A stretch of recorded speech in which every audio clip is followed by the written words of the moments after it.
बिस्मिल्लाहिर्रहमानिर्रहीम। अस्सलाम वालेकुम नाज़रीन इकराम, मैं हूं मखदूम शाहबुद्दीन और आप देख रहे हैं मेरा फेसबुक और यूट्यूब चैनल। उम्मीद करता हूं आप सब लोग बखैर वाफियत होंगे और जहां भी होंगे अपने अहले खाना समेत खुश भी होंगे और महफूज भी।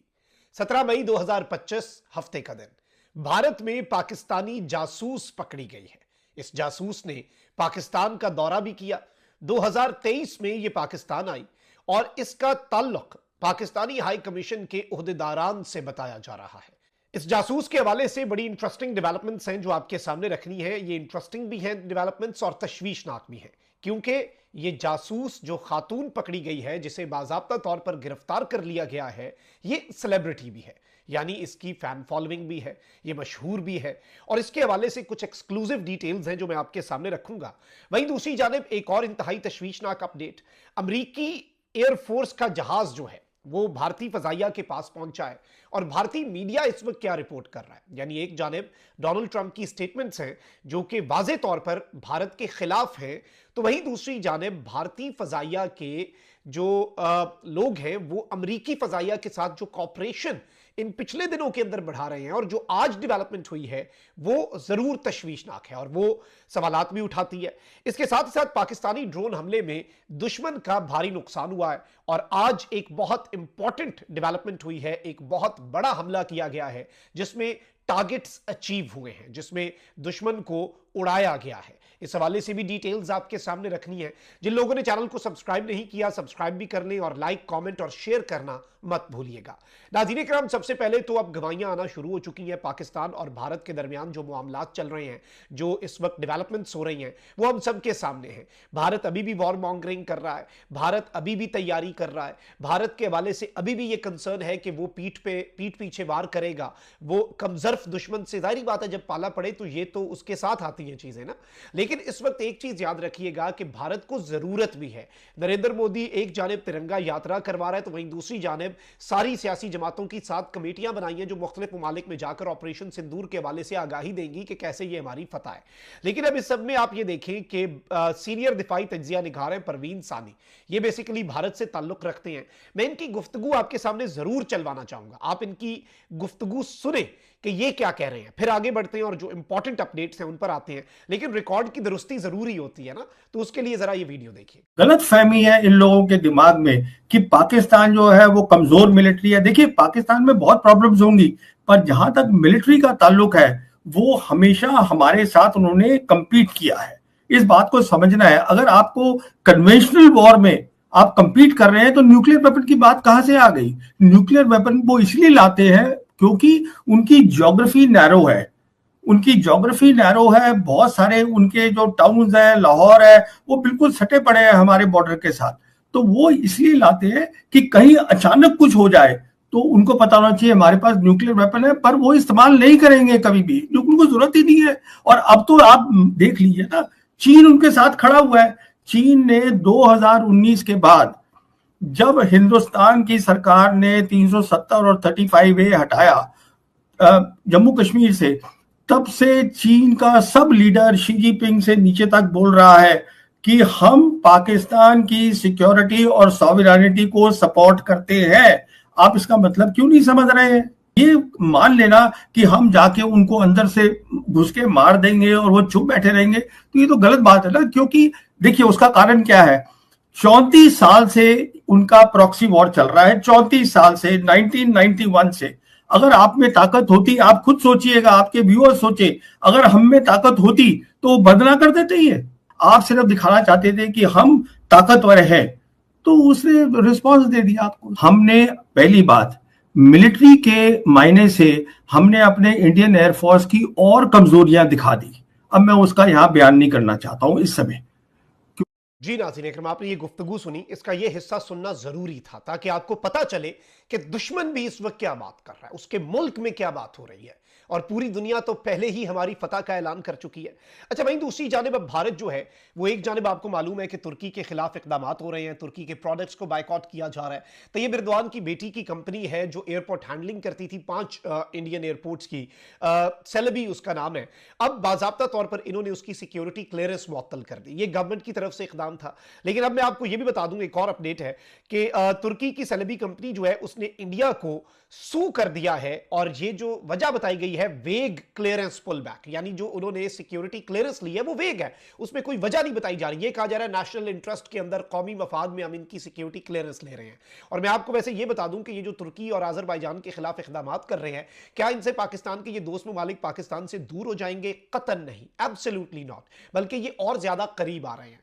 और यहां पर मैं आपको एक और चीज ये बता दूं कि तैयब एर्दोआन के खिलाफ आप इकदाम करेंगे, ये शायद तैयब एर्दोआन को जानते ही नहीं है, इन्हें पता ही नहीं है कि वो कौन है, वो क्या है, वो किस मिट्टी का बना है। और अब जो तुर्की और पाकिस्तान की डिफेंस कॉपरेशन बढ़ने जा रही है और आप पर्सनल हुए हैं तैयब एर्दोआन के साथ, तो जाहिर बात है वो अब आपको बताएगा कि पर्सनल हुआ कैसे जाता है। तो इस हवाले से भी आप तैयारी रखें।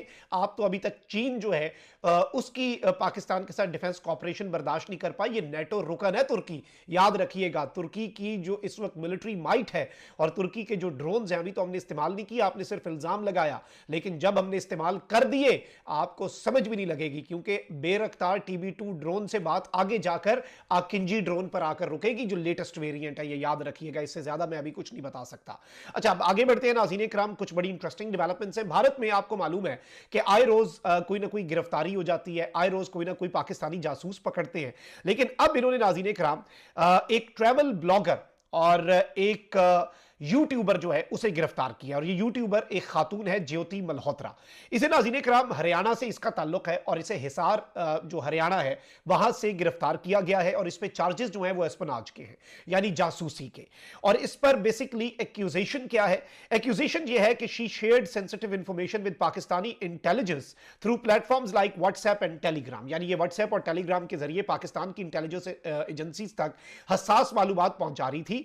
Investigations revealed her contact with Pakistani handlers and alleged involvement in compromising national security by passing classified information। यानी इन्वेस्टिगेशंस में यह पता चला है कि इसका पाकिस्तान के अपने हैंडलर्स के साथ ताल्लुक था, राब्ता था, और इसकी इन्वॉल्वमेंट जो है वो थी कौमी सलामती को कॉम्प्रोमाइज करने में। अब नाज़रीन इकराम, मैं आपको यह बता दूं कि इस सारी की सारी सूरत हाल में इस पर FIR दर्ज हो गई है।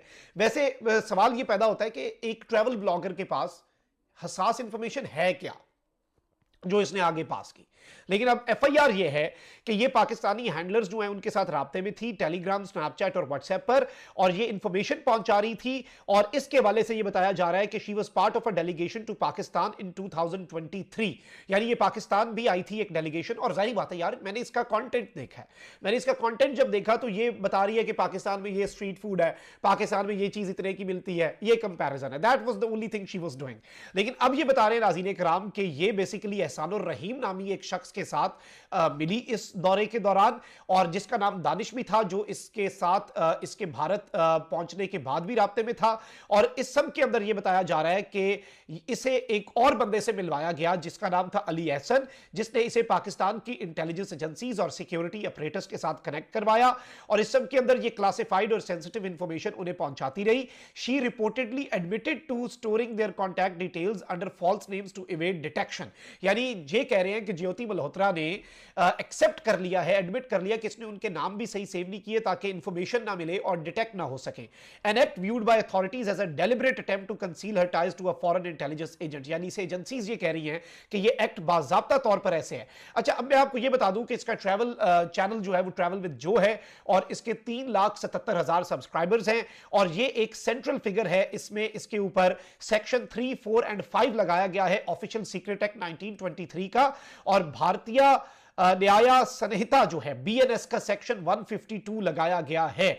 और अब इस सब के अंदर बताया जा रहा है नाज़रीन इकराम के इसका 5 दिन के रिमांड के दौरान इससे कन्फेस भी करवाया गया है कि ये पाकिस्तान में अपने हैंडलर्स के साथ राब्ते में थी, और अब इसे इस सब के अंदर गिरफ्तार कर लिया गया है। आई थिंक कि ये एक इंतहाई तशवीशनाक चीज है, इंतहाई परेशान कुन चीज है कि भारत में रोजाना की बुनियाद पर इस तरह की चीजें की जाती हैं। पता नहीं इन्होंने क्या कॉन्टैक्ट एस्टैब्लिश किया, वो पाकिस्तान आई। अब इवन भारतीय मीडिया तो यहां तक गया है कि इसका एम्बेसी ऑफिशियल्स के साथ ताल्लुकात और इस तरह की बातों पर भी चले गए वो खुद ही।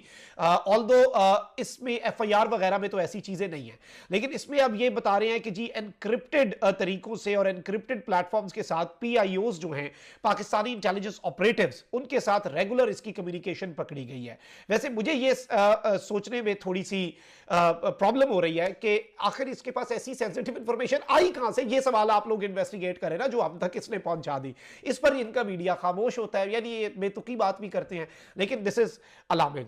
अच्छा, अब जरा आगे बढ़ते हैं। एक और खबर है जो आपके सामने रखनी है। नादीन इकराम, एएनआई जो कि भारतीय न्यूज एजेंसी है, आपको पता है, एएनआई की खबर आप अपनी स्क्रीन पे देखें। An Indian air force maintenance team worked alongside USAF personnel to address a technical snag on USAF C-17 aircraft at Jaipur.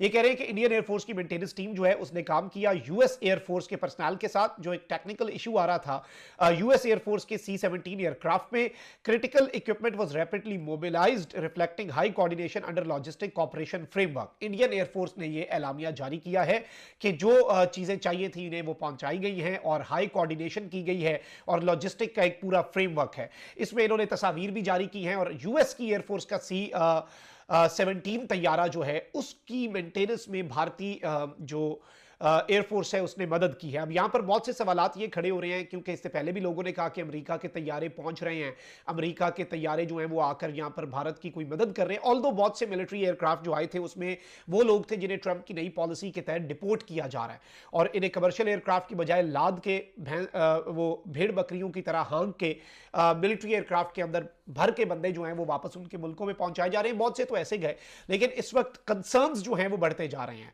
कि एक जानिब डोनाल्ड ट्रंप की ये स्टेटमेंट्स तो हैं, लेकिन ऑब्वियसली फिर जो यूएस इंटेलिजेंस है उसका इंडिया के साथ जो डिफेंस कॉपरेशन है हम उसे इग्नोर नहीं कर सकते। और जारी बात है, एक चीज याद रखिएगा कि इसमें एक ग्रेटर पिक्चर भी है। It is China versus the West, और चाइना खुल के पाकिस्तान के साथ है तो वेस्ट इन वन वे और अनदर ये चाहेगा कि चाइना को झटका लगे और चाइना की जो फतह है, ये पाकिस्तान की सिर्फ फतह नहीं है, ये चाइना वर्सेस वेस्ट है और इसमें चाइनीज वेपन्स और चाइनीज जेट्स फतह याब हुए हैं। तो ये चीज भी उनके जेहन में है, तो इसे उस एंगल से देखे बगैर हम आगे नहीं बढ़ सकते क्योंकि दिस इज समथिंग जिसे हम इतनी आसानी से इग्नोर अगर करेंगे तो ये हमारे एंड पे आई पर्सनली थिंक कि बेवकूफ़ी होगी। हमें अपने आंखें खुली रखनी होगी, कान खुले रखने होंगे, हर चीज़ को ऑब्जर्व करना होगा और किसी भी चीज़ को फॉर ग्रांटेड नहीं लेना होगा क्योंकि हमारा पाला एक कमजर्फ दुश्मन से पड़ा है और वो कमजर्फ दुश्मन पीठ पीछे वार करने से बाज नहीं आएगा, ये हमें भी पता है। अब जरा आगे बढ़ते हैं नाज़रीन करम, कुछ और डेवलपमेंट्स भी हैं और आपको मालूम है कि भारत जो है वो अब डायरेक्ट तो पाकिस्तान पे हमला करेगा नहीं क्योंकि सीज फायर चल रहा है, लेकिन वहीं दूसरी जानिब टीटीपी के फितनतुल खवारिज और बीएलए के जो दहशतगर्द हैं, जो बलोचों की दुश्मन दहशतगर्द तंजीमें हैं बीएलए बीएलएफ, इनकी सहूलतकारी और इनकी सरपरस्ती भारत करता आया है और ये पाकिस्तानी फोर्सेस पर हमला भी करते हैं। पिछले दिनों एक हमला भी हुआ जिसे भारत में बहुत ज्यादा सेलिब्रेट किया गया। भारत की ईमा पर यह सब कुछ होता है, ये इंडियन स्टेट स्पॉन्सर्ड टेररिज्म है जो पाकिस्तान में होता है। तो अब भारत को कुछ और तोहफे पहुंचाए गए हैं वासिले जहन्नुम करके, जैसे टीटीपी के चमन लोग हमने एक ही जगह पे ठोके ड्रोन स्ट्राइक करके वो बॉर्डर इन्फिल्ट्रेट कर रहे थे और ये हाईएस्ट नंबर है एक ही जगह पर सबसे ज्यादा बंदे ठोकने का, वो भारत के तोहफे भारत को तस्वीर की सूरत में पहुंचा दिए गए। अब जो खबर है नाज़रीन इकराम वो ये है कि पाक आर्मी ने इस वक्त बीएलए के जो दहशतगर्द हैं उन्हें ड्रोन की मदद से ट्रेस किया और निहायत तरीके से उन्हें वासिले जहन्नुम किया, बड़े तरीके से, बड़े ऑर्गेनाइज तरीके से पहले उन्हें वो किया गया, ट्रेस किया गया। फिर जो पाकिस्तान एयरफोर्स की क्यूआरएफ है और इसकी वीडियो भी जारी कर दी गई है, पाकिस्तान एयरफोर्स की जो क्यूआरएफ है उसने फिर एरिया को कार्डन ऑफ किया, फिर इसे मुकम्मल तौर पर इनकी फजाई निगरानी की जा रही थी, फिर इन्हें बाज़ाब्ता तौर पर जो टारगेट्स हैं उन्हें क्यूआरएफ की तरफ से परसू किया गया, फिर उन्हें एंगेज किया गया, फिर सेकेंड क्यूआरएफ आई क्विक रिस्पॉन्स फोर्स, उसने आकर चीजें की और टारगेट को एंगेज किया और फिर बाज़ाब्ता तौर पर इन दहशतगर्दों को वासिले जहन्नुम किया। इस प्लेटफॉर्म की लिमिटेशंस हैं, वरना मैं आपको वो तस्वीर जरूर दिखा था कि किस तरह से भारत के भेजे गए दहशतगर्द और भारत की सरपरस्ती में मेरी सरजमीन, मेरे पाकिस्तान में दहशतगर्दी करने वालों को उड़ा के रखा गया है और उनकी तस्वीर जारी की गई है इनके हैंडलर्स के लिए, सरपरस्तों के लिए कि ये देखो। और पाकिस्तान जो है वो इनका भी कला कमा करेगा और भारत को भी मुंह तोड़ जवाब देगा, ये चीज आप याद रखिएगा। कमेंट सेक्शन में राय का इजहार जरूर करें। अपना बहुत ख्याल रखिए। अल्लाह निगहबान। पाकिस्तान जिंदाबाद।